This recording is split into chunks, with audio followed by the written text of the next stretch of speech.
दोस्तों नमस्कार। दोस्तों, मुंबई शब्द बोलते ही हो सकता है आपके जहन में वहां की चकाचौंध रेंगने लगे। सपने बेचने वाला शहर, सपनों को पालते पोसते हुए जिंदगी में आगे बढ़ने की जद्दोजहद करता हुआ शहर, जो कभी सोता नहीं है, जो हमेशा जागता है, जिसकी रंगीनियां दुनिया में एक पहचान पाए हुए है, क्योंकि भारत के सबसे ज्यादा अरबपतियों की तादाद और कहीं नहीं मुंबई शहर में ही है।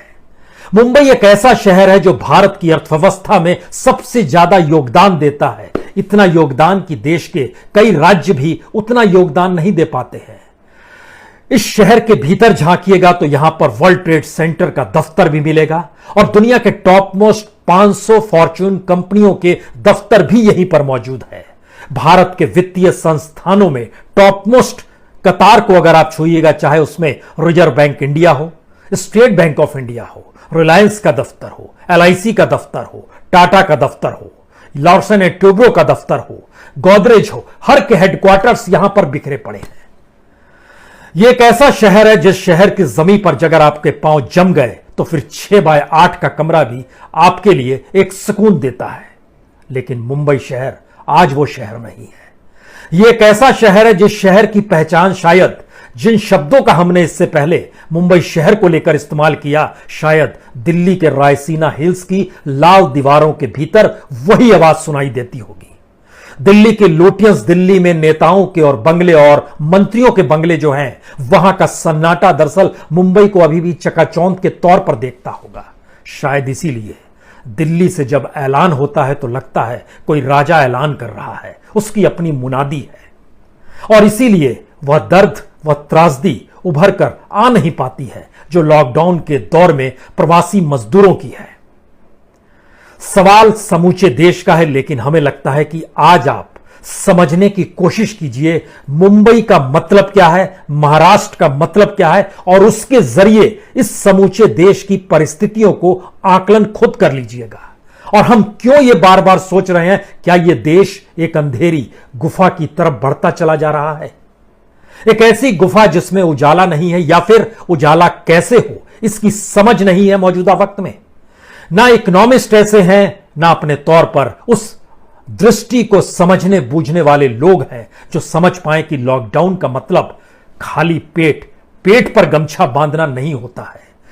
हम लोगों ने मुंह पर गमछा बांधा क्योंकि पेट भरे हुए थे, लेकिन जिनके पेट खाली हैं वह पेट में पानी डालकर और गमछा बांध कर रह रहे हैं। उनकी हिम्मत जवाब दे जाएगी तब क्या होगा, किसी ने नहीं सोचा। इसलिए आइए सबसे पहले हम आपको मुंबई शहर के दर्शन करा दें।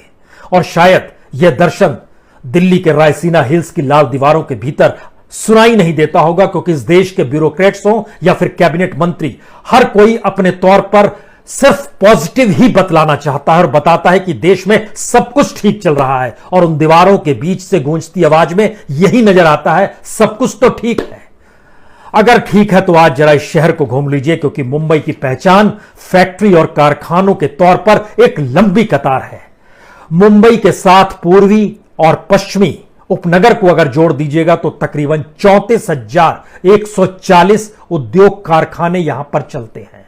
यहां पर लोग भी काम करते होंगे, बिहार से मजदूर आते होंगे, उत्तर प्रदेश, झारखंड, छत्तीसगढ़, मध्य प्रदेश, अलग अलग जगहों से यहां पर मजदूरों की तादाद बिखरी पड़ी है।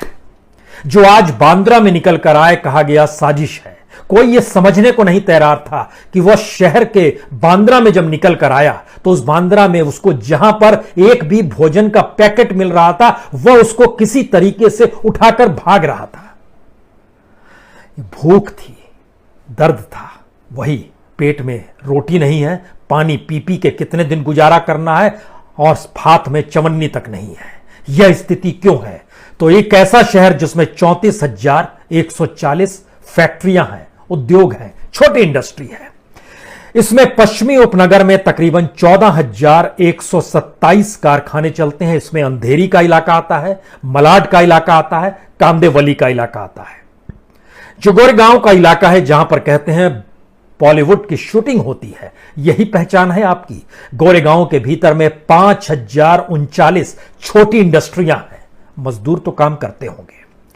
मुंबई के अपने भीतर अगर झांकिएगा, जो वर्ली का इलाका है, जो प्रभा देवी का इलाका है, जो लोअर परेल का इलाका है, 8,570 यहां पर उद्योग हैं। और पूर्वी उपनगर के भीतर जब चले जाइएगा, जिसमें भयकाला, नागपाड़ा, भजगांव, वडाला, माहिम, बांद्रा, जोगेश्वरी, मलाड, मालवाणी, चारकोप, कांदिवली, कुर्ला, कमानी, साकीनाका, मांडुप, काजुरमार्ग, पवई, चैम्बूर, गोवंडी, मानखुर्द, यहां पर तकरीबन 7,443 छोटी इंडस्ट्री चलती है।